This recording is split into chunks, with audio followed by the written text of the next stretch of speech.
ازيكم عاملين ايه؟ يا رب تكونوا بخير. يلا بينا تعالوا نشتغل بقى ونعمل شوية حاجات ونرجع لمطبخنا كده، بقالنا فترة مكسلين. يلا هنعمل شوية بامية بالفراخ. فرمنا شوية بصلاية كده كبيرة. هنحط شوية فلفل اسود، وانا كنت حاطه الماده الدهنيه بتاعتي شويه سمنه من كريستال. انا قلت لكم الشهر ده انا اشتريتها، بصراحه نكهتها حلوه قوي في الاكل. يلا ادينا هندبل البصلايه ونشوف هنعمل ايه.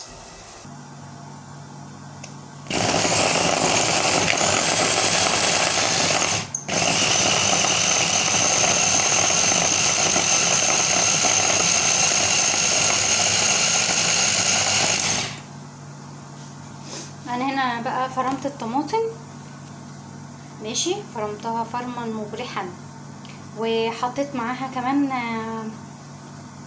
5 فصوص توم. طبعا الباميه بتحب التوم. يلا بقى نحطها كده ايه على النار. بصوا بقى الطماطم اهي، مش محتاجه صلصه ومش محتاجه اي حاجه اهي. وانا عندي هنا الفراخ اهي بتستوي، هاخد شوربتها بعد شويه كده، هاخد شوربتها. يلا بقى ايه، ننزل الباميه بتاعتنا. انا بعمل كله ني في ني، مش بسبك الصلصه وبعدين انزل الباميه، لا ما بحبهاش مسبكه عشان ما تتعبش المعده.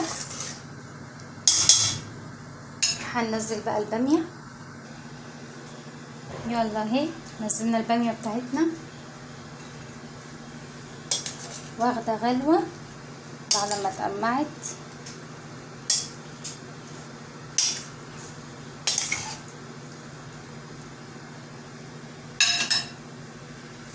هسيبها شويه كده لما تشقشق، وبعدين اضيف لها الشوربه بتاعت الفراخ بتاعتها. مش عايزين ننسى بقى واحنا واقفين كده نذكر الله ونسبح دايما وندعي لاخواتنا في فلسطين. بدأت تغلي اهي. يلا بقى ايه، نسقيها بالشوربه بتاعت الفراخ. بسم الله.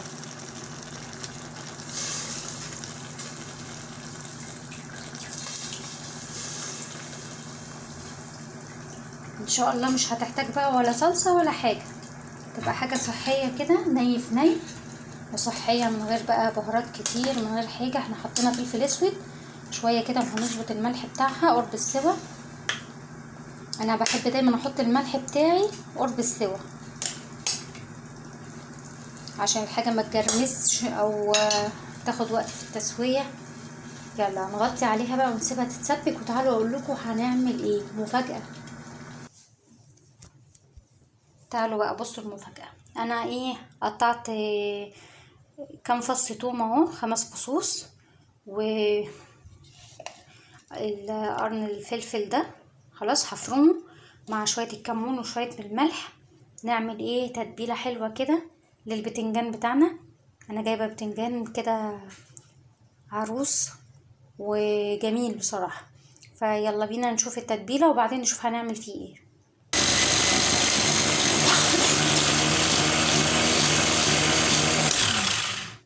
ريحه الفلفل قويه، شكلنا النهارده هناكل بتنجان مشطشط.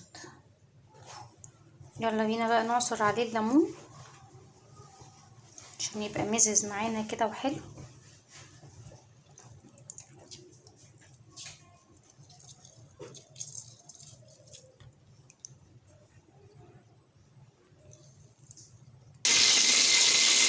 يلا بقى هنا انا نضفت البتنجان بتاعي. معلش انا بتاخر في الكلام شويه لان ايه، عندي شويه برد كده على خفيف. انا هنا بقى غسلته ونضفته، شلت الجزء اللي من فوق ده وفتحته فتحه بسيطه كده عشان ما يفرقعش معايا، وحطيته في الزيت. هنقلبه بقى لحد لما ايه يستوي معانا كده، ونطلعه يبقى زي الزبده ونحشيه.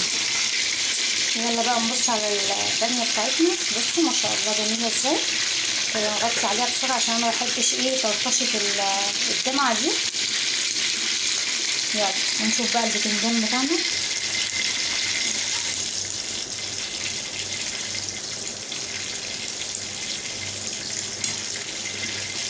انا شطفته شطفه حلوه كده وشقيته من النص، الفتحه بتاعته اهي حتى عشان ما يفرقعش، عشان لو ما فتحتيهوش هيفرقع، هيبقى فيه خساير بقى مش حلوه يعني.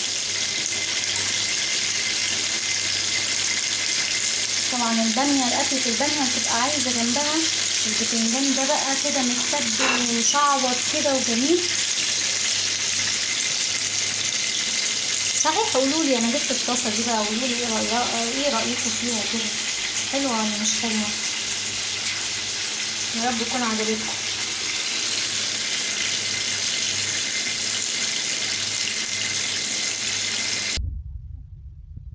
يلا البتنجان بتاعنا خلص اهو استوى. تعالوا بقى نشوف ازاي. طبعا هو سخن، وهو حلاوته انه يتعمل وهو سخن. ما تسيبه.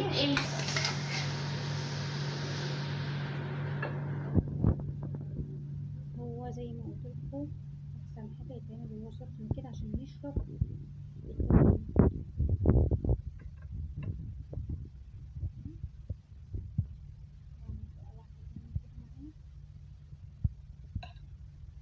وانا بقى اكمل الباقي بقى باللسوعه.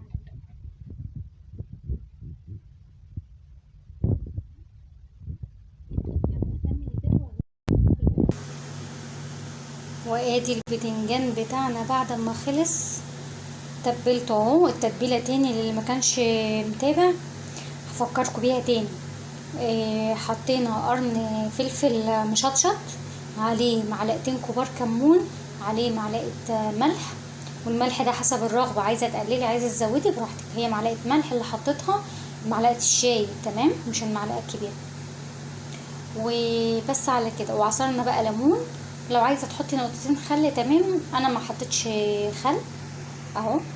ادي الطبق بتاعنا، بصوا جميل ازاي اهو. يلا بقى نزوقه كمان واحدتين فلفل كده مشطشط، انا ما حمرتوش بقى، قلت كفايه شعوطه يعني، بس كده خليه اللي عايز بقى يزود شطه يزود شطه، انا عن نفسي هزود شطه طبعا. يلا بقى نشوف هنعمل ايه تاني. وادينا وصلنا للنهايه وللتقديم. ادي البتنجان بالفلفل اهو معانا، وبصوا الباميه بصوا حلوه ازاي والله، ولا معلقه صلصه ولا اي حاجه. بصوا طبعا الباميه عايزه ليمون، تحب الليمون على الاخر. عندنا شويه زيتون مخلل اهو، وعندنا شويه البطاطس، واحلى اكله والف هنا لكل واحد هياكل من الاكله الحلوه دي. يلا نسخن بقى العيش ونبدا بقى ناكل ونتغدى. يا رب الاكل يكون عجبكم وكان سهل وخفيف، واللي وصل لهنا ما ينساش بقى لايك وشير، وما تنسوش اخواتنا تاني في فلسطين، عايزين ندعي لهم كتير، محتاجين مننا الدعاء. واشوف وشكم على خير في وصفة تانية جديدة. مع السلامة.